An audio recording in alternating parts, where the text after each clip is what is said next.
रजीम बिस्मिल्लाहिर्रहमानिर्रहीम अल्लाहुम्मा सल्लि अला मुहम्मद व आले मुहम्मद। आज का ये अमल नादे अली का अमल लेकर आपकी खिदमत में हाजिर हुआ हूँ, क्योंकि इससे पहले मैं जितने भी नादे अली के मैंने अमल आपको बताए हैं, माशाल्लाह एक तो नादे अली पे यकीन है और नादे अली हर मुश्किल को दूर फरमाती है। और इसलिए नादे अली को उलमा कराम ने कहा है कि जो नादे अली पढ़ेगा या नादे अली से अमल करेगा उसको किसी और अमल की ज़रूरत ही पेश नहीं आती, क्योंकि नादे अली रूटीन से अगर पढ़ा जाए तो नादे अली में वो कुछ है कि मैं आपको कहाँ तक बताऊँ कि आप ये समझें कि अगर मैंने नादे अली का वजीफ़ा कर लिया तो मैं इंशाल्लाह कामयाब हो गया, और कामयाब होते हैं। मैंने तो नादे अली का चिल्ला किया हुआ है, मैंने तो इससे बहुत काम लिए हुए हैं, लेकिन फिर भी मैं आप लोगों की खिदमत के लिए ये बताना चाह रहा हूँ कि नादे अली पे आप शक ना करें कि पता नहीं मेरा अमल होगा नहीं होगा। शक करने वाला मैं समझता हूँ काफिर है, क्योंकि अल्लाह ने रसूल को हुक्म दिया कि जब जंग में कामयाबी नहीं हो रही थी तो कहा अली को पुकारो, और वो अली आए और आके जंग की और उस जंग में कामयाबी हासिल की। तो ये मुश्किलों को दूर करने के लिए ही नादे अली है, आपके मसाइलों को हल करने के लिए नादे अली है। आज का जो ये मैं अमल लेकर आया हूँ, एक तो ये है कि आप परेशानियों से निजात के लिए इसका अमल है, और उसके बाद जनाब हसूल हाजात, कोई भी आपकी हाजत हो उस हाजत के लिए है, और मुश्किलात से निजात, अगर किसी मुश्किलात में फंसे हुए हैं तो उसके लिए ये मैं लेकर आया हूँ। और आसान अमल होते हैं, लंबे चौड़े अमल नहीं होते। पीरियड आप बढ़ा सकते हैं ताकि और उसमें शिद्दत पैदा हो जाए, आपके और मसाइल अच्छी तरह हल हो जाए।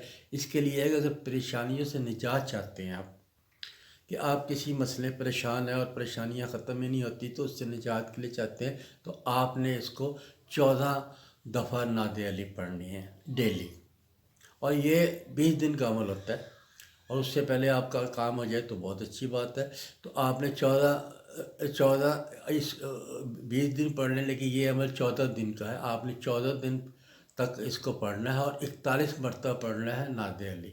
नादे अली मदद हो जाए ताजितु ओनल लकफ़ी नवाब कुल्लु हमिन व गमिन सायंजलि बे अज़मत का या अल्लाह, बे नबूवत का या मोहम्मद, बे वलायत का या अली या अली या अली या अली अदीकनी फ़ी सबीलिल्लाह। और उसके बाद आपने एक तस्बीह पढ़नी है दुरूद पाक की, अगर आप परेशानियों से निजात चाहते हैं। इसके लिए दूसरे हिस्से में है हसूल हाजात।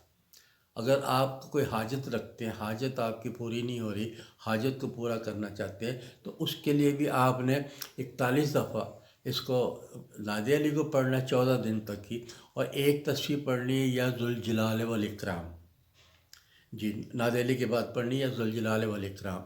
इसी तरह मुश्किल से निजात चाहते हैं, क्योंकि मुश्किल आन पड़ी है, कोई आपको तंग कर रहा है, कोई आपका मुकदमा बना दिया है, कोई आपके पैसे नहीं दे रहा है, या और कोई मुश्किल जो समझते हैं कि ये मेरे लिए मुश्किल पैदा हो गई है, तो इस मुश्किल को दूर करने के लिए आपने सबसे पहले 2 रकात नमाज़ पढ़नी है पहले दिन और उसके बाद जनाब 25 दफ़ा नादे अली पढ़नी है, और एक तस्बीह आपने पढ़नी है या फ़तह हो या करीम हो या रहमान हो। 25 दफ़ा नादे अली और एक तस्बीह पढ़ने या फ़तह हो या करीम हो या रहमान हो। लेकिन नमाज आपने हाजत पहले दिन ही पढ़नी है, इसको भी आपने 14 दिन ही अमल करना है इसको। और उसके बाद ये है कि अगर आप गम या तकलीफ़ में मुब्तला हैं और उससे निजात चाहते हैं कि ये मेरा गम दूर हो जाए, मेरी तकलीफ़ दूर हो जाए, बीमारी की भी तकलीफ़ है और परेशानियों की भी तकलीफ़ है, तो इसलिए मैंने इनको मुख्तलिफ हिस्से कर दिए। तो गम से निजात के लिए, तकलीफ़ से निजात के लिए आपने बाद नमाज इशा, इस अमल को बाद नमाज इशा अपना 53 दफ़ा पढ़ना है आपने इसको नादे अली को बाद नमाज इशा। और एक तस्बीह पढ़नी है या वकील हो या अज़ीज़ हो या लतीफ़ हो। क्या पढ़ना है? या वकील हो या अज़ीज़ हो या लतीफ़ हो। और उसके बाद आपका ये अमल ख़त्म हो गया। तो आपने इसको 14 दिन अमल, जो भी मैंने ये अमल बताए ये आप 14 दिन अमल कर रहे हैं। अगर किसी वजह से कोई मुश्किल नहीं दूर हो रही तो इस अमल को आप 20 दिन कर लें, इंशाअल्लाह ताला आपकी मुश्किल दूर हो जाएगी। सदक दिल से करें, इत्मीनान के साथ करें, اور ان سے مانگنے کے طریقے سیکھیں آپ کہ اللہ سے کیسے مانگیں، اللہ سے کیسے فریاد کریں، وہ آپ کو ضرور دے گا۔ اور پھر مشکل کشا کے صدقے سے کیوں نہیں دے گا، مشکل خدا خود دیں گے آپ کو، آپ ان سے مانگیں۔ نادیلی کے عمل اس لیے بتایا جاتا ہے کہ اس کے عمل میں بڑی جلالت ہے، بڑی مطلب کہ اس کے اندر بڑی قوت ہے، طاقت ہے اس کے اندر نادیلی کی، لیکن آپ اس کو صدق دل سے اور سمجھ کر اس کو عمل کو کریں، انشاءاللہ اللہ میں آپ کی مراد ضرور پوری کرے گا۔ آپ کی جناب اپنے حصول حاجت بھی پوری ہوگی، مشکل بھی سے بھی دور ہوگی، اور جو آپ کو تکلیف ہے جو ہے وہ بھی آپ کو دور ہوگی۔ اگر آپ کو میری ویڈیو پسند آئے تو اس کو لائک کیجئے، شیئر کیجئے، سبسکرائب کیجئے۔